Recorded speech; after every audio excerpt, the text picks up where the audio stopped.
Hello everybody, my name is Scott Swiftwater Tony. I'm a gold miner. I'm actually on YouTube as well. And I'm going to do a little thing today for Ashton here at Lynx Creek we're at today.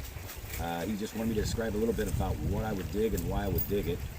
And now behind Ashton, he's probably got some pictures he's going to have in this video later. There is a big bend in this creek. Now normally you would dig on the inside of that particular bench because of the water flows. It's a little bit softer in there. Gold's 19 times heavier water. It falls out quicker.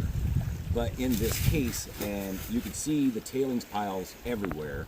At one time on Lynx Creek here, there was a giant dredge that come through, and they've dredged up pretty much everything. So the tailing piles and stuff that you see up here on the high benches are still going to be on top of what we would call virgin ground that's never been dug. Because they dug what they could up to this point of this bedrock, and then they couldn't dig anymore. So right here is just a good example of you got your bedrock.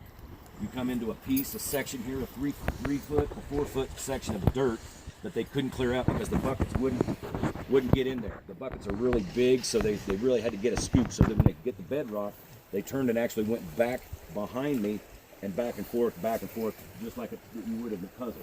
And that's why they went all the way down the creek.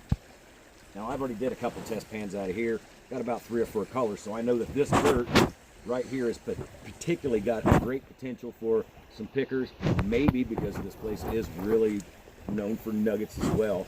This particular place on this bedrock, since it's never been dug, could have a potential of a nugget.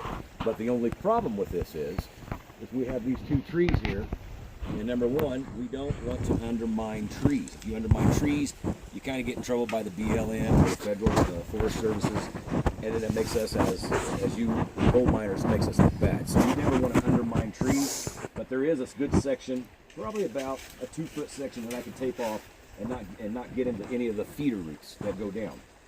So, but that out here is, like I said, that's what I would be digging, is these little bitty patches that I know that the big bucket dredge couldn't quite get in there because the buckets are so big.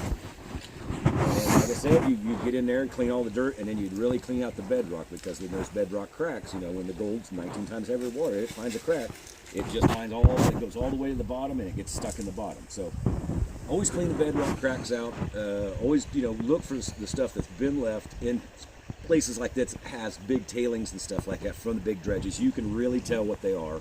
And I usually tell them if it's dredge tailings, you could probably dig it. If it's hand stacked, don't dig it, because those were the other miners and they were pretty good.